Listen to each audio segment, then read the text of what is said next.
Hi, this is Paul from FinishYourSong.com, and in this video and the next couple of videos I want to have a look at reamping, what reamping is and some of the plugins that are available for you to use for reamping. And we're going to start by looking at the Chris Lord-Alge guitars from Waves. And the reason we're going to start with this one is that as I record this at the end of May 2014, you can get this for $49 US. Whether you consider that to be a steal or not is up to you, but it's certainly a big reduction in the usual price that you'd pay for this plugin. And so if you act quickly and you're watching this video just after it's been posted, you could go along to the Waves website and buy this, as I say, for $49 US. We'll be having a look at the JJP guitars in a future video, and also a couple of other alternatives that you can use, but right now we're going to have a look at this one. But first I just want to talk about what is reamping.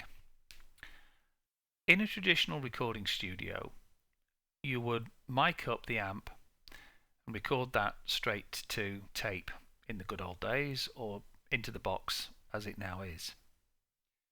Quite often people would split the guitar signal and direct inject it to tape so that they had the clean signal, and they could then route that back out to an amplifier, so a different amplifier, or they could use that signal and mix it with the distorted signal from the amplifier.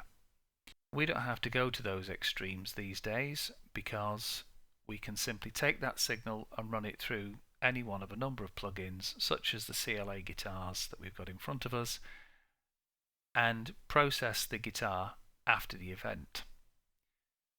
Now the problem with that is that A, it gives you a multiplicity of choice so that you can end up never quite making your mind up, and B, it consumes resources. These things take up resources, and you've got to think about that when you set out down the path of reamping.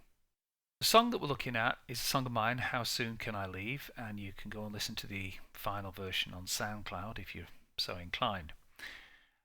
Now, the reason I've got this one up is that it features a number of guitars, and they were actually recorded distinctly and differently. We just close the CLA Guitars for a moment. You'll see that each of the electric guitar tracks actually has a distorted and a clean version. The reason for this is that when I record them, I split a DI signal out before I record through the effects unit that I use to record. I use a Line 6 interface, and it came with this Gearbox software. They actually don't make Gearbox available anymore. You now get their Pod Farm plugin, but I learnt to use this, and it's really quite useful.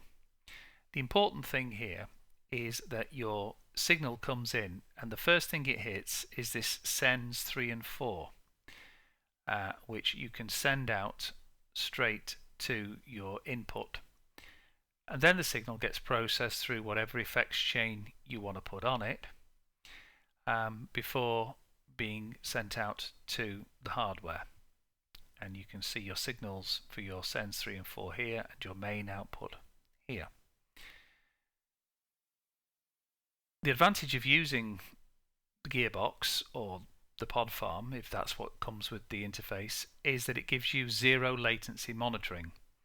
So you can actually hear the sound fed back to you and mixed with the music, so you can play in time much better. It gets around all the issues of latency, which using any form of plugin to process your guitar sound will bring up. Which is why I always record through the Gearbox and then record the dry sound and the process sound, so that I can then use whatever plugin I want to get me the final sound without having to worry about latency issues when I'm recording. If you've read any of the items on the blog, you'll know I'm big on getting it down and not getting into too much messing about with recording.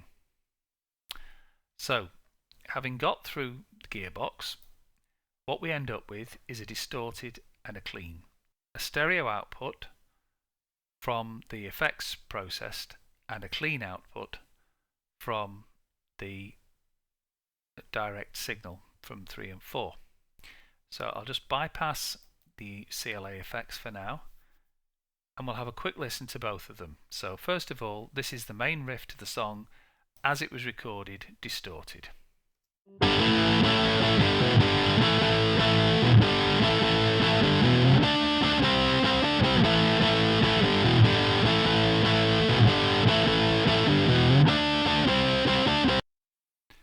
Okay, so fairly dramatic. Now we've got the clean version.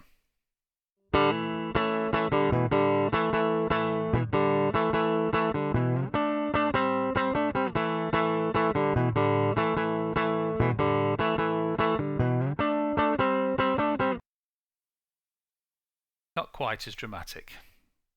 Okay, so we'll just loop that, and that will give us something to work with. Okay, so let's unmute that and have a look at the CLA. Now, you'll notice with the CLA, and with any of the CLA plugins, that 0 isn't at the bottom, it's in the middle. And you've got a range of +10 to -10 on all of these. The reason for that is that this is the default setting. It's instant crystalloid algae. Let's have a quick look through the controls. First of all, you've got to reamplify on or off. What that enables you to do is to use the section here without actually adding any additional distortion. So you can run the track through.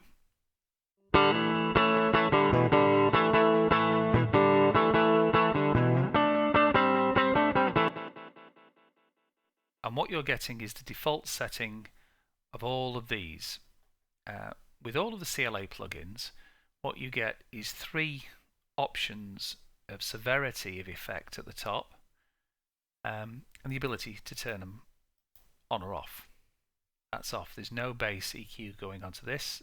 Otherwise, then you can have sub, lower, and upper. And those are the ranges at which the bass is affected.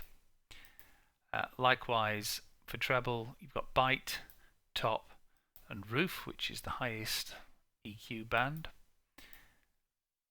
With compression, you've got some, more, and well, brick wall limiting, masses of it, and off. As you can see, this cycles round. You can also just click on what you want. So for your reverb, you've got club, hall, and arena.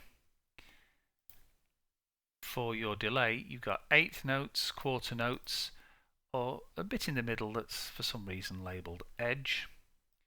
And then you have stereo. How wide do you want your signal to go? You'll notice that this is the CLA Guitars mono to stereo. When you get this, it installs 2 versions of the plugin. One is a mono feed to a stereo output, and the other is to take a stereo signal and process it as a stereo output. So you pick the one that's appropriate for the track. As I've recorded this as a mono track, then I'm using the mono to stereo. If I was applying some, say, compression and reverb to this track here, which is already a stereo track, I'd use the stereo to stereo. So we've got the reamplify on or off. So at the moment it's off, so you're just getting the straight signal bypass through.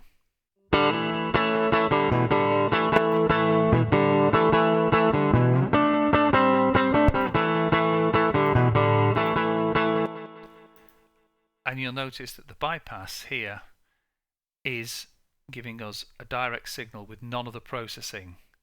So even when the effect is not bypassed, it's adding something to the signal already.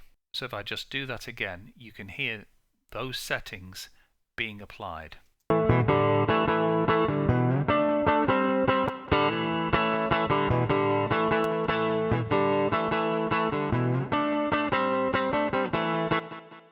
So that's instant CLA being applied to the track.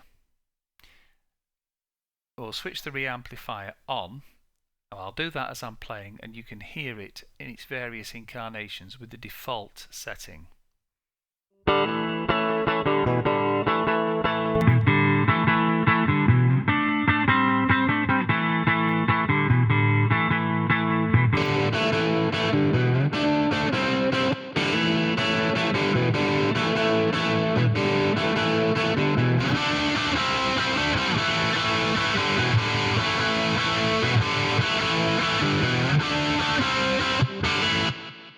Okay, so we've got a nice chewy sound, something with a bit more grit, and something that's really only suitable for heavy metal. You can then start to adjust those sounds to set them to give you the sound that you want. So in this particular case, I wanted something with a bit of bite. So what I was trying to do was reflect across the stereo image. I panned this left right. So this would be on the left. Fairly creamy, typical Les Paul sound, and I wanted something similar on the other side. So you can then start to just adjust these to suit yourself.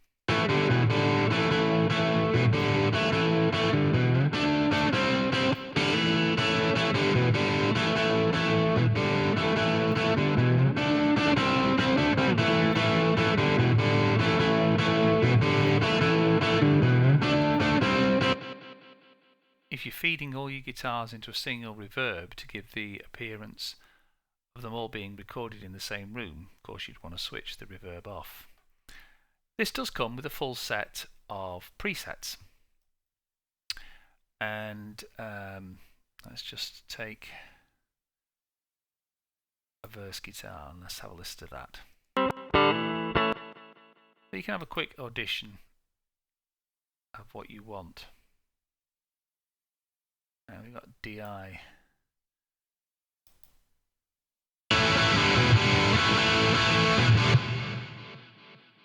Bit much.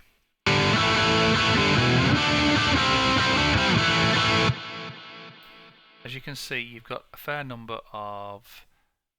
Now, although it says acoustic, there is actually a CLA plugin for acoustics, which I'll look at in a future video. You've got electrics here for where you're reamping. As you'll see, if you select one of those, the reamp goes to off. So you're not putting any amplifier on this, and then you've got your DI. Telecasters, Strats, and Les.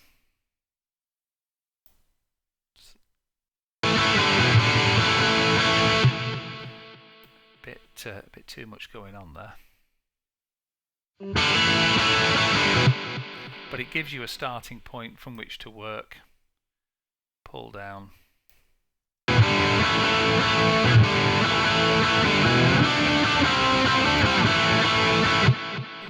Inevitably, as with all presets, it's a question of having a look at what's available and then tweaking them till you find something you like.